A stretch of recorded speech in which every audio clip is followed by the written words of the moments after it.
Welcome to your Everyday Life podcast with words of encouragement. We hope that you walk away today in your everyday walking around kind of life, feeling energized by the words of encouragement you are about to hear. Each week, the message will inspire you in your plain old ordinary life.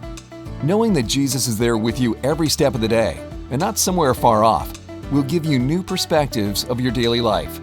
You can find us online at youreverydaylife.org. Go there and subscribe so you can get new weekly devotional blog posts in addition to the many posts on site. So be encouraged in your everyday life. And now, here are your hosts, Scott Ramsey and his wife, Carmen.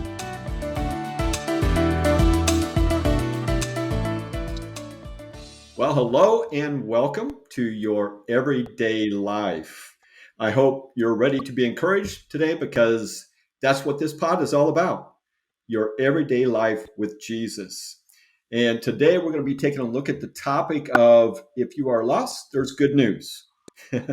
And also the follow-up to that is the discipleship. So we're going to talk about how that relates to your everyday life. And so our guest that we have with us today to talk through this and share his everyday life is Ace Woodson. Welcome, Ace. Hey, Scott. Hey, Carmen. How are you doing today? Good to see you guys. Yeah, you too. Yeah, we were chatting a little bit before we actually hit the record about how long it's been since we've connected with you, and it's awesome to see you again. Yeah, you guys too. Get some great ministry memories with you, Scott, and also hanging out with you and Carmen. Just you guys always bless me. Yeah, well, you are been a blessing to us, and actually, and God used you in a way to get us to where we are now. Go figure, right? It's No amazing kidding, how God man. takes those little things like that and does some amazing stuff. But I just want to give everybody just a quick picture of Ace Woodson, okay?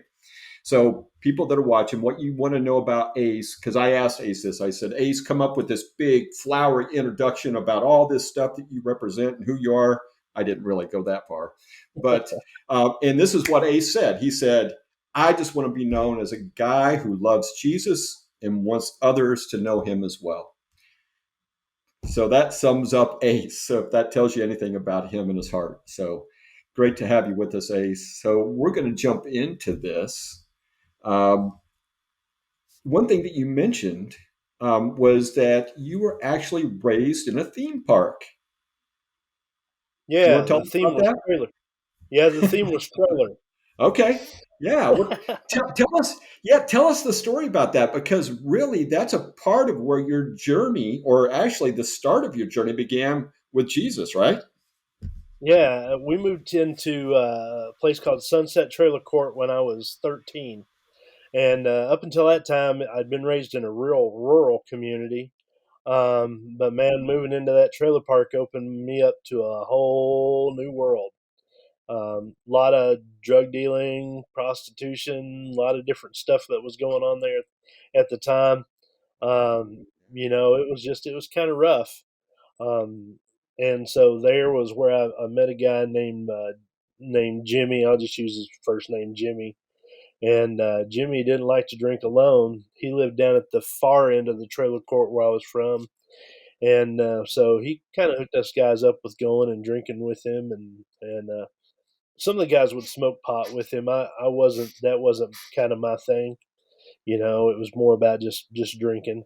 Yeah. Um, Yeah. you know, and then there's where I kind of made the decision I wanted to be a rock and roll star, a la Gene Simmons as my role model. And so I started playing music. Hey, and learned to play bass guitar, jamming along with Kiss Alive too. So that's Yeah. how the music thing kind of got started. And matter of fact, I've got a bass shaped like an axe just because I thought that was pretty cool. So, but but that really is where I was introduced to a whole new world and a whole new life. And I wasn't raised in a Christian home. Alcoholism was a part of my life, and physical abuse. My dad towards my mom, he never hit us kids, but it was tough, and so I found myself looking for ways to escape, and that eventually became alcohol, it became music, and it became girls. Those were the three escapes that I had to kind of get away from reality. So you really didn't know anything else, right? It's like, okay, let's try this, or let's see if, because there was what, probably some pain, some hurt, some fears, and so what can I do to make that go away, so to speak? Does that? Yeah, yeah, and I had had a little experience with the church before I moved to town. There was a church that reached out to me, and I remember I had watched an episode of All in the Family, and Archie Bunker wanted his grandson to be baptized, and I thought, what's baptized mean? What's that mean? And so I asked my mom, and she kind of told me, and I think with that I was more interested in fire insurance as Yeah. opposed to having a relationship with Jesus. Yeah. I thought that baptism was the end product, Mm-hmm. Mm-hmm. and could not have been farther from the truth, as I learned later on. Okay. So now, was your journey at that point interrupted? I mean, that was, you had that happening, but it's like that wasn't really it.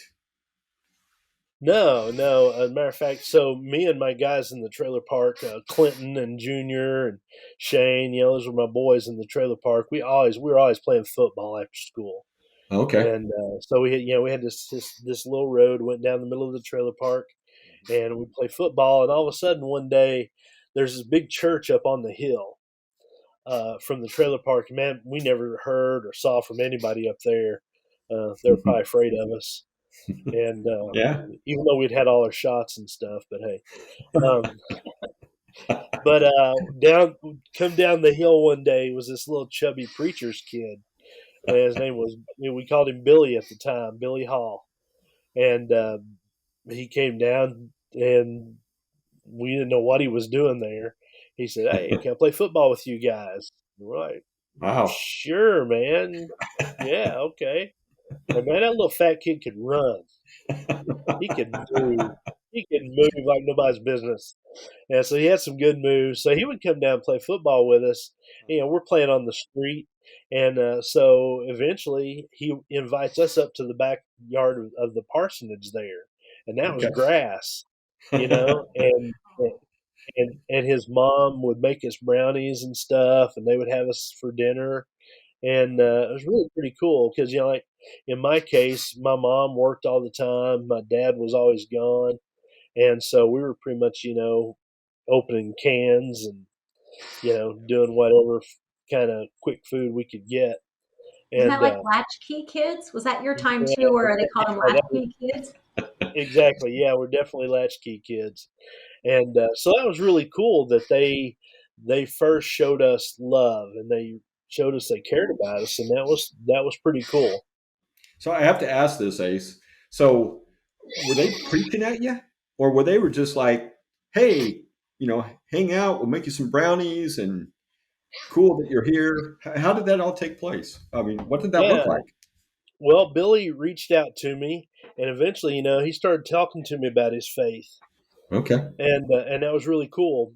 And one of the ways Billy reached out to me, it was his heart was in the right place, but it took him a while to kind of figure out how to connect. So he knew I loved music, Mm-hmm. and so one day he comes down. He said, "Hey, man, I made you this tape. It's a group called the Hemp Hills." And I said, "Really? Cool, Yeah. man." And so I go in and I put it on, and it is not metal. No. My life was metal. It was Kiss, Motley Crue, Judas Yeah. Priest, Alice Cooper, and this was definitely not. It was Southern gospel all the way. And I remember he put the cover in the mixtape that he made, and everybody in there was going. And it was called "I'm a Jesus Fan." I was like, "Oh my gosh, this is the most horrible thing in the world."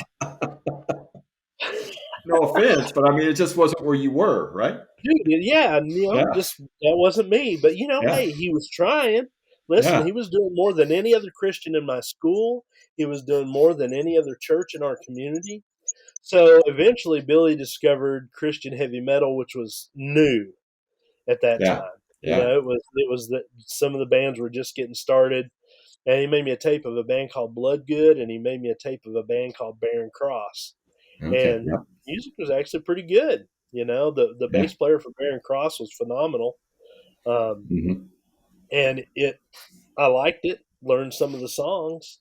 Uh-huh. Um, didn't make a Okay. decision, didn't say, hey, man, this makes me want to accept Jesus. Yeah. It was cool. Yeah. Yeah. And, that was a really cool way for him to reach out to me. Yeah. Yeah. Wow. So, and that's, that's how it all starts. I mean, you just make connections with people, right? And be a reflection and care about them where they are. Yeah. Yeah. And I used to be that guy that just wanted to preach because it's kind of how I learned to do it at first. But man, it bears kind of very little fruit. I think in Hmm. Billy's case, he earned the right eventually to start talking to me about the sin in my life and what was going on. But he made sure I knew he cared first. If he had just started doing that from the beginning, man, we'd say, no, we don't want to play football with you. You know, Yeah. Yeah. Yeah. Get back up on the hill. But him and his family showed us the love first, then came the right to be heard. So where was that turning point? Like how long, from the time that he initially planted that seed and just developing that relationship, where was that turning point where you were finally like, yeah, I want that relationship? Or, was he integral or did he lead you to someone else who led you there? Or what did that look like? No, mostly it came like there came a point where I was feeling so empty inside. He started out witnessing to me in probably 82, 83. Um, and so I just kind of continued on that, downward spiral. I mean, maybe it was slower than others, maybe it's faster than others. But there came Hmm. a point where the relationships, well, I'd earned a horrible relationship with girls in the town because they knew I was kind of a scumbag, I'm not going to lie. Treated girls poorly. Didn't no physical abuse or nothing, just uh, it was just a physical relationships was all I wanted because I thought that's what love was. Hmm. Yep. I got to the point where I was playing music, but it was kind of leaving me empty still. And then one night I was out with some friends, and we couldn't find anything to drink in Pulaski County. It was a dry county at the time, so if you wanted to buy alcohol, you had to buy from a bootlegger, and bootleggers had no qualms. They'd have sold to a 10-year-old kid if they could have got money. And so we went to our bootlegger. He didn't say, I don't have any booze right now. He said, here, I got a bag of pot if you guys want it.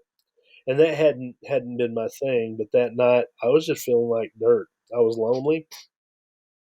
I was hurting, and so man, we just smoked it out. How old And were you? this would have been 87, so I'd have been 19, 18 to 19.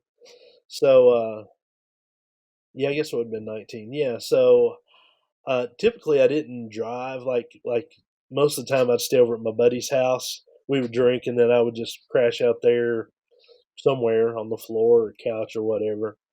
And this time, for some weird reason, I drove home that morning about 5 o'clock, and got home and just kind of looked in the mirror, and it's like I saw my dad's reflection, Wow. Yeah.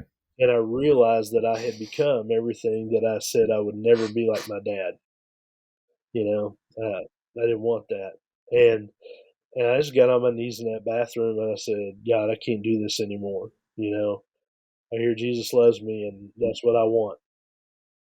And so, even though Billy wasn't there, he was what he ministered to me, what I heard the bands talking about in their lyrics that kind of came back to me, and it was good seed. And it's like I said, some of the stuff Billy worked on from 82, 83 on up through graduating high school, it just took a while for it to soak in. Wow. Wow. Well, Ace, I'm going to fast forward here a little bit because there was a point, and I don't even really remember the year, probably somewhere around the late 1990s or maybe 2000, somewhere around there. Yeah. That's when I think we first connected, if I remember right. And Yep. I was directing a ministry out of Columbus, Indiana, that was kind of like Southern Indiana kind of thing. And we had some people that were interested in seeing our ministry do outreach in Scottsburg, which is where you were at the time. And I don't know how you found us or how we found you, but I think I came down and did an interview with you somewhere. I don't even remember where. That's how, those kind of things are just like in my memory. I know it happened, but I can't remember the details. And I was like, you're the guy that we need to have there in that outreach. Do you remember any details from all that? Yeah. I mean, I remember I felt a connection really quickly with you because I'd had people talk about having a heart for outreach, but for some reason I knew you were the real deal. And that meant a lot to me. And I also sensed that you would definitely be in my corner because that's what I needed at the time. I Yeah. needed somebody to kind of guide me. How do we get this going in the community? I really wanted to reach the kiddos in our community, especially the ones that grew up like I did. That the community Yeah. kind of wasn't real, wasn't doing anything with. They were just kind of getting lost in the shuffle. Yeah. And And so, yeah, yeah. So this was going to be a middle school outreach, and just so everybody knows that the ministry outreach that we had was backyard ministry. Basically, it was missionary ministry in the backyards of the neighborhoods of where we lived, right? And so we were looking for somebody to do outreach to lost non-Christian middle school students. And you were like, hey, that's me, right, Ace? yeah, yeah, dude, you're talking my language now. Yeah, Actually, didn't you tell me that was like middle school kids? What? yeah. Well, and so here's part that I remember. I don't know if you remember this. We talked. I really wanted to do something to high schools, and so we talked to Austin High School and Scottsburg High School, and it was all separation of church and state. I'm like, Okay. that's not Yeah. that's not real. And you said, well, why don't we go to the middle school?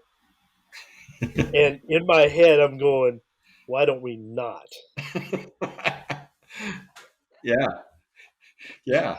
I mean, And there had, we met with Kristen Nass for 20 minutes, and she said, "I want you here." And I was like, now "Man." that was the principal. Is that right?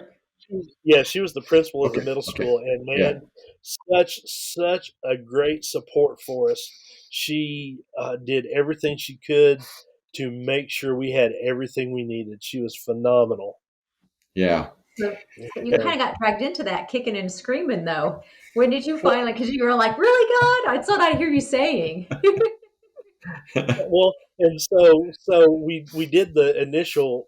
First thing we did was the root beer floats at the Oh middle school, yeah. the old middle school. Yeah, and that was cool. Man, dude, we we just rocked out the root beer floats. Kids loved it, and so we told them we'd see them next year at the middle school, and so we prepped it over the summer. And Scott said, "Don't worry, it won't be a hard thing. It'll be good." He said, "You'll probably have about 10 or 15 kids at the cookout." We had 25. Okay, Scott said, "Don't worry, it'll probably level out. You'll be good." So the next week at our first club, I think we had 40. Oh And my God, Scott It said, "Don't just took worry, it'll off. settle down. Don't worry, it'll settle down." We wound up running 80 to 100 kids a week, and that it is was Yeah. just amazing. crazy. Yeah. Yeah, but Yeah. but it didn't take long for me to fall in love with those kids. Yeah. It was like God really, really changed my heart. And I'm actually working with Yeah. middle school kids at our church now, Wow. helping out. Yeah. Well, if I remember right, Ace, because of the way that took off and the way you connected with those kids, I never would have known that if you hadn't have said anything like, what? Middle school kids? Because you were such a natural, the way you connected with them. And if I remember right, I think, didn't you do that banana ice cream float thing in a gutter, like a long Yeah. gutter and all that ice cream? Like, and everybody ate out of it. You can't do that now. No, no, but man, Ace Hardware donated all that guttering, and man, we probably had 20 feet of guttering. We had like a 20-foot long banana split, and it was great. It was a diabetic nightmare, but it was great. Yeah, and there were some other crazy things. I mean, you just met them where they were. I mean, it was craziness. Those outreaches that you had, and the kids were just coming. As a matter of fact, I think you had several of those meetings, over 100 kids showing up, and the principal and other administrators were taking notice that you were really connected, and the kids' lives. I mean, it wasn't just like they were coming and having fun. They were, no doubt, but kids' lives were being changed. Yeah, absolutely. We had kids that came to know Jesus. I kept those names on file and would pray over those kids. And Mm-hmm. one of those kids that got saved was Dustin Ivy, and his uncle wound up baptizing him. Wow. But for Indiana, Dustin was a kid who, wiry little kid. He every day, every Thursday when he come to club, Ace Man, Ace Man, Ace Man. Had this wild little pink, bright fluorescent pink baseball cap he wore backwards, and his skateboard was fluorescent green. And Cool. Yeah. yeah, Yeah. so the unfortunate part with Dustin's life was 1 year just before Halloween, he was found murdered, Oh, and they've never found out. They've never convicted anybody, but that was tough. Yeah, it was tough. Somebody called me that was on the rescue and said, "Man, you just need to be praying." And it was one of our volunteers at club.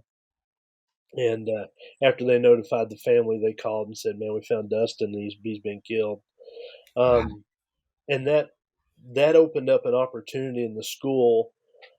Kristen called me that Sunday and said, "I really need you and your volunteers, if you would, to come and be at the school." To counsel with kids. If you could make plans for 2 or 3 days, that would be great because kids are just going to need to process this.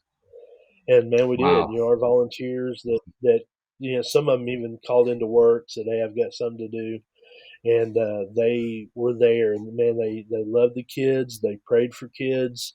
They just would listen, and that to me, not I didn't like the situation, but it was such a blessing to see so many adults just be there and be available for those students. And I'm blessed that Kristen felt like we were the resource she wanted to use. Um, you know, So Ace, I think about what you said about Billy Hall and how he earned that right with you because he showed that he cared, um, and really connected in that sense.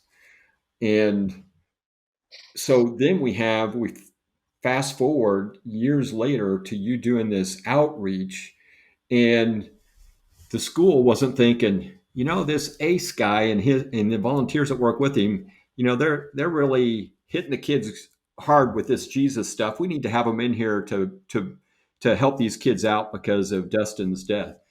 That's not what they were thinking. They were thinking, man, Ace and these volunteers really care about these kids. They've yeah, earned that right to be heard, and these kids know that you guys care. We need to have them in to minister to these kids while they're going through this hard time with Dustin's passing. yeah, Right? Yeah. yeah, yeah. And it was, like I said, it was a blessing that they felt like they could call on us because we were just available, and we love the kids, man. Wow. So Ace, I always like bringing this back to that everyday walk, um, the theme of our podcast, your life with Jesus, and I know you have a heart for the lost. So, what does that look like to you as you're going through everyday life, and you know that you're you're passing by people that are probably looking for something they don't even know what, right? Just like you back in your early days. Um, what would you say to them? What does that all look like from your point of view? Well, again, I think I'm not sure who said it. I hear it attributed to a lot of people is people don't care how much you know till they know how much you care. That might sound trite, but it is true. The first thing you got to do is let people know you do care about them, and then you earn that right to be heard. And then I think now more than probably before, there was that time when my focus was just on reaching the lost and seeing people saved. But now, as I've grown and matured some, um, it's about it's not just about stopping there. It's about, okay, how do we make disciples that are making disciples? Mm. How are we helping people? Not just, Jesus didn't say go into all the world and make converts, because sometimes the church gets stuck on that and says, well, that's the end product. That's not true. Mm. The truth is that we have to help people grow and mature, find out what their gifts are, teach them how to use those gifts. Some people are going to be called, like, I feel like one of my spiritual gifts is evangelism, but that's not everybody's spiritual gift. Doesn't mean Right. they still don't need to share their faith, but learning how to use those gifts. Some of them are called to be encouragers. Some of them are, Mm. called to be teachers. Some of them are, going to have whatever their spiritual gift is. We need to teach them how to use those. And then we help people grow to become faithful men and women. And then that's when we teach them, hey, okay, now it's your turn to go and raise up faithful men and women in the church. Mm. Wow. So in your life, what does that look like now, Ace? I mean, obviously, you still have a heart for the lost. How do you transition or add that to everything that you're doing? Yeah, I think. Well, right now, I mean, my role in the schools is as a what we call skills development, which I teach kids how to work through the issues of sexual abuse, drug addiction in the Oh, home, wow. helping them. So I love that part. I love working with those kids. Where I mostly focus on the the Jesus side of that is like I'm working with the middle school kids at church and helping them to grow and mature, letting them know, hey man, you need to go be a Billy Hall to somebody. You need Hmm. to go you need to go love on some of these people that nobody wants to spend time with. Like in our small group, Rod and Dee Moore do a great job of leading our small group. And part of that is helping the younger Christians that we have in that small group. I got a couple that we just found out that love heavy metal music. I'm like, yes, are my people. And so we've turned them on to some of the newer Christian metal that's out there, and they're like, "Oh my goodness, where has this music been all my life?" And so a couple of families I got. Oops, sorry about that. I'm gonna turn them on. R2D2 there. R2D2, I man. understand right here. So just I bought him a metal Devo by Pastor Bob Beeman out of the sanctuary churches that kind of specialize in helping young Christians grow, and they were around when I was just getting saved, and Mm. that was a church that even though they were in Los Angeles, they had a support phone number that you could call 24 hours a day, and they would encourage you, they would minister to you. And so I scored them one of those metal Devo Bibles, and just simple things like that to help them grow in their faith.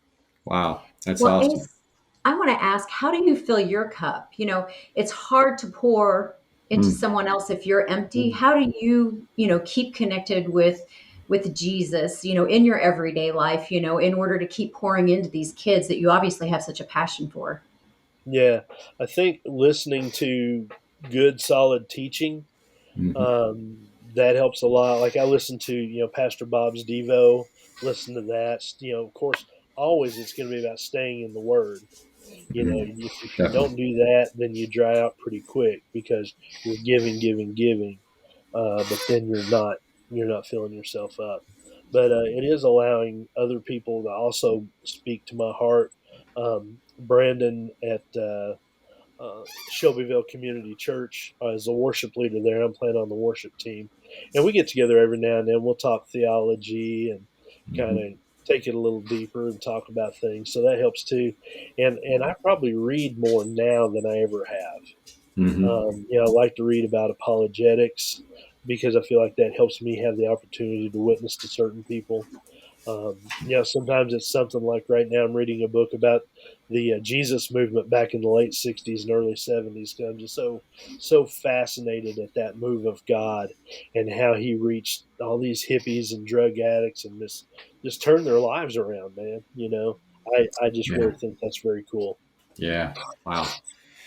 Good input for people to grab onto and hear and know. Yeah, you got to keep your cup filled. Good stuff. So I Yeah, just this is I'm probably going off track by saying this, but one of my favorite bands back in the day, Ace, was Striper. So oh, uh, yeah. Hang on. So, so now I do have to say that was BC, not before Christ, but before Carmen. Yeah, gotcha. And I had a rider lawnmower. It was a piece of junk, but it worked. And I Right. took it and taped it all up and painted it black and yellow stripes. And that was my lawnmower, man. I mow for 4 hours out there once a week in my striper mobile. Too fun. Mowing down the devil for Jesus. There we go. Amen. Amen. Well, hey, this has been a great time, Ace, and I think we're going to probably have to have you back sometime because people really are just getting a little glimpse of you and your heart and who you are. And man, I have some fun memories and stories of some of our times together in the past, both in ministry and through Office Pride, where we both had businesses within that Yeah. franchise system. But do you have anything in closing for that just is on your heart that you want to share to somebody that might be listening that needs to hear what's on your heart in closing? Yeah, me and my buddy Jason McGill, we talk a lot about outreach and evangelism, and we've done stuff like wrestling outreaches and gone to communities and stuff, Yep. and we joke around and say it ain't rocket surgery. Rocket We make surgery. Yeah. we make outreach and evangelism a lot harder than it is, Mm. and we let it intimidate us. And it really is just simple, like, yeah, take somebody out to have breakfast sometime. Yeah. You know, hang out with them. Go watch them do whatever they do. I got a guy in town that I go watch his band play at the local bar once in a while. Guy's a Mm-hmm. great musician, and I enjoy listening to him. But just do something simple like that. Go hang out. Oh, Find some wait a places to minute. Wait a go. minute. You're going into a bar to do that? Yeah, man. I was saved in a brewery. Hey, Yeah. right on. There you go, Yeah. man. Yeah. That's my It's story. Yeah. it's That's it's good so much stuff. simpler than so much simpler than we make it. And Yep. all you have to. I mean, everybody's got friends that don't know Jesus. So Yep. man, have a movie night. Have them over for a movie night. Have them over for a game night and hang out. Let them get to know you a little bit. Share Mm. your story. Mm. Your Mm. story is as simple as here's how it was before Jesus. Here's how I came to know Jesus. Here's my life now that I have Jesus. Mm. Yeah. Good And stuff. not that life after Jesus is perfect, because it ain't. But let me tell you, I got a lot more hope than I did before. Mm. Amen. Carmen, any closing thoughts? I agree with Ace 100%. We do overcomplicate or everything. I feel like, again, and I know I've said this before, like meeting God, conversing with God, talking to people about God. It's not like that. We make it way more difficult. We expect miracles to be these big, grandiose things. And He has a still small voice that Mm-hmm. you should heed. And it's the smallest of things. Mm. And He uses all of us. So 100%, I think if people would, I think we can get too in our heads about Him. If we would just let it be and just, let God do His thing through us, it would be a lot easier. You wouldn't even really have to think about it. You're just loving on people, which really is, I mean, for me, that's the epitome of God is just to love on people. Mm. That's it, man. Mm-hmm. And Jesus did that better than anyone because He is God and He created us to have a personal relationship with Him. And so he is the best at meeting needs and showing that love that you're talking about, Ace, and that you just mentioned, Carmen. He meets you where you are, and he wants to have an impact on your life here and now and eternity. And so just want to say to everyone in closing here, this is what you get when you look at Ace's everyday life. That's what you get. That's his walk with Jesus, his heart. And so that's why we're so excited about having you on here, Ace, because we want people to see that, people from all different walks of life. Yours is unique in some ways, but not so unique to a lot of others that are connecting with what you had to share and say. So until next time, everybody, keep that focus on Jesus and that everyday walk with him. And if you don't know him, reach out and get to know him, because he wants to have an impact on your everyday walking around kind of life. So thanks for sharing with us and being with us today. Have a great day and be blessed. Thank you for joining us this week on Your Everyday Life podcast. We pray that you were encouraged. Make sure to visit our website at youreverydaylife.org, where you can subscribe and receive weekly devotional blogs from Scott. You can also find us on Instagram, Facebook, and YouTube at Your Everyday Life. Be sure to give us a comment on how words of encouragement has inspired you, and pass the word on to a friend who you know needs encouragement. Be sure to tune in again next week, when once again we will look at everyday life topics and apply words of encouragement. Until then, stay encouraged by what you heard today, and may you be greatly blessed.